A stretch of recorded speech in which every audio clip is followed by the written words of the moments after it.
Hey, and welcome everybody. You should be watching this video the day before the bar exam. So for most of you, that will be Tuesday morning that the bar starts, and you should be watching this on Monday, sometime during the day. In any event, I assume that for most of you, this is a day of travel, or that you had some travel on Sunday. And hopefully for everyone, it's a day of some rest and some focus. I know that some of you will be cramming, unfortunately, at the end and trying to put everything into your brain. That's probably not the most productive thing to be doing, and obviously we've never been proponents of cramming, so I'm hopeful that you're listening or watching this because you want to do something besides put another outline or another piece of information into your brain. Now, the message that I sent to my students today in our email series actually comes from the Old Testament in the Bible, a book called Jeremiah. And in Jeremiah 29:11, we're told, "I know the plans I have for you, declares the Lord, plans to prosper you and not to harm you, plans to give you hope and a future." Now, I think that's a pretty important piece of advice today. And with all apologies to Joel Osteen and the other prosperity gospel people, that's really not my purpose in giving it to you, is to say that God has a plan for you to pass the bar exam. I hope that's so. But it's certainly not for me to know, and it's probably not for you to know either. Here's the reason I use this particular passage. I take great comfort in the knowledge that the God of my understanding has a plan for my life, and I presume also a plan for your life. Now, that plan may include passing the bar that you're taking this week, but frankly, it might not. And I think the point is, at this stage, you need to be comfortable with whatever that reality is going to be. In other words, you want to be focused on doing your very best over the next couple of days. You want to be clear, focused, straightforward about doing the work, giving it your very best effort, and there's no question about that. But at the same time, I think you need to have a type of inner peace here that says, I can't really do more than my best.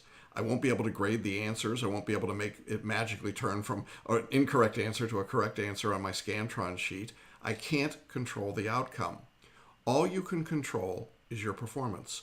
And then you need to leave it up to God, the God of your understanding, the examiners, or some combination thereof, depending on your belief system, as to what will happen next. Now, the students that I've found over the years that I've been doing this that do best on the bar exam truly are the ones who are able to give it up at the end and say, this is not up to me. All I can do is my best work. The people who try to have maximum control at the end, who want to make sure that everything is just so, that they've got everything precisely done, they know everything, they've made one more outline, one more flashcard, one more mnemonic, it's all figured out for them. Those are the people that will struggle over these next couple of days and into the test. I can confidently assure you, after more than 50 bar exams that I have mentored students through, that there are going to be some weird things that will happen this week, no matter where you are or what you're going to be doing. There are going to be examiners that won't let you chew your gum because you smack your lips too loudly, or you want to bring water in, and by the way, you can't do that. Or some of you want to bring in your own papers and pencils and pens, and in some states you can't do that either. Many of you will have meltdowns around computer issues. As we're recording this year, there's the typical annual ExamSoft crisis going on. In other words, there is going to be drama. But here's the point. You need to just go with the flow. Just relax, take it easy. Now, I'm getting questions today about things like, can I bring a watch in that's got a sounding beeping alarm? Of course not. You can't do that. Can you use the audible alarm in most states? Absolutely not. Can you use the timer on your ExamSoft software? Yeah, you can. Will there be a clock in the room? Sometimes yes, sometimes no. You get the point. There's so many different things going on. A few of you who are handwriting are saying, can I write on every other line? Well, typically not. Can I bring liquids or food into the room? And the answer is generally no. Can I bring an extra power cord for my computer in? Yes. Can you bring in extra peripherals? Generally, no. I mean, those things are all fairly obvious, and they're all covered for you by your bar examiner. So if you haven't checked all of that information, this would probably be a good day to do it. But my point about all of those examples is simply to see that the anxiousness grows really great at the end.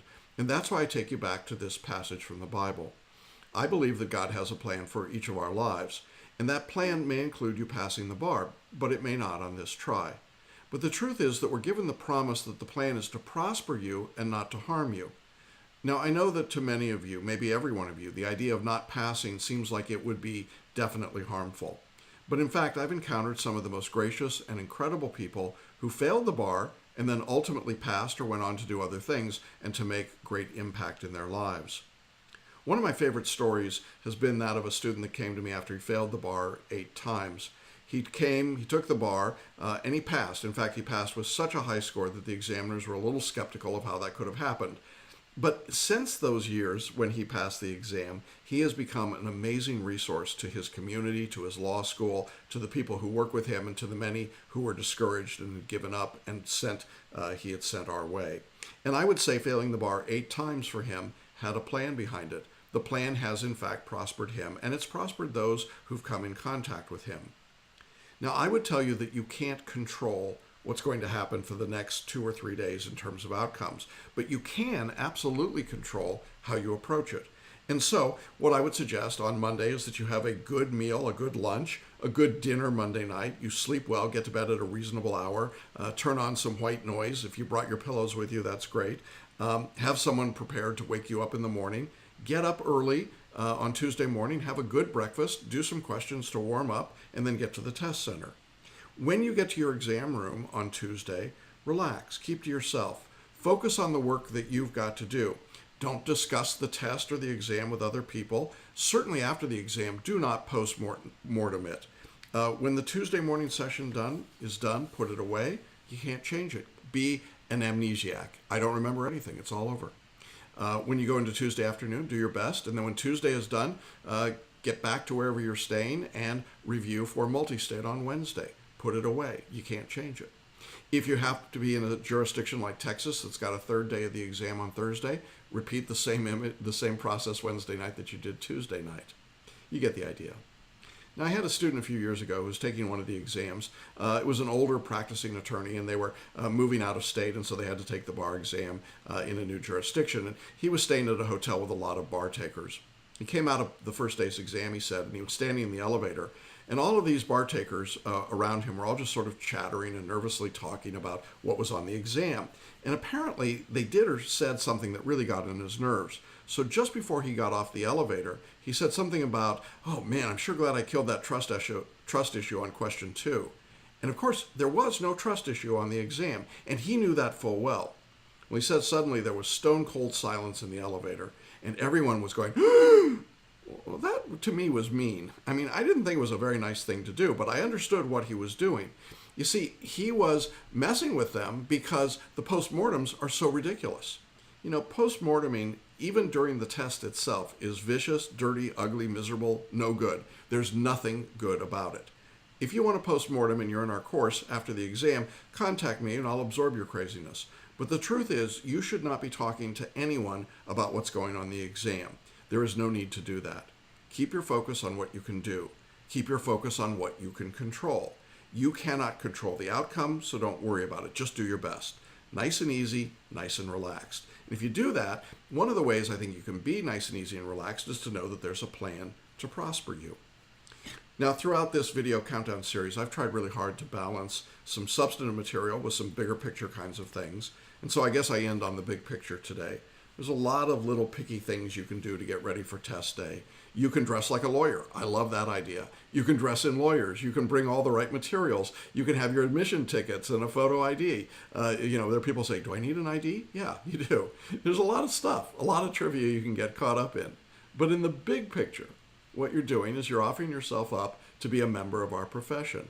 This is your chance to be a kind and gentle member of this profession, to make a difference, to have a seat at the table, to enforce and to prosper the rule of law, I hope. Someone that will bring credit to what we do as a profession. Now, I have to say, I have great confidence in the students I've had the privilege to work with that they're going to be able to do that. If you're in our course, I've enjoyed the opportunity to work with many of you, marvelous individuals, and I wish you all the best. If you're one of the people that's been watching and it's not in our course, obviously I've never had a chance to communicate with you. I appreciate you taking the time to watch and listen to this series, and I hope it's been beneficial to you, and I wish you also the best on your exams. For everyone, I'd love to hear from you as you go forward, to find out your stories and the things that have happened to you, both before, during, and after the exam. But what I really hope for everyone, for each of you, is that you'll find that there's a plan for your life. and that this has been part of that plan, and it was a part that prospered you and did not harm you. Now, after the exam, I'll be back again with a couple of thoughts about doing postmortems and how you analyze and evaluate the results. We'll share more information going forward. And then, of course, we'll start again for the next crop of students as they come into the next exam. But for those of you who are ending your journey with us today, thanks so much for being with us. All of us at Celebration Bar Review appreciate your interest and your confidence, and we wish you a great and successful bar exam.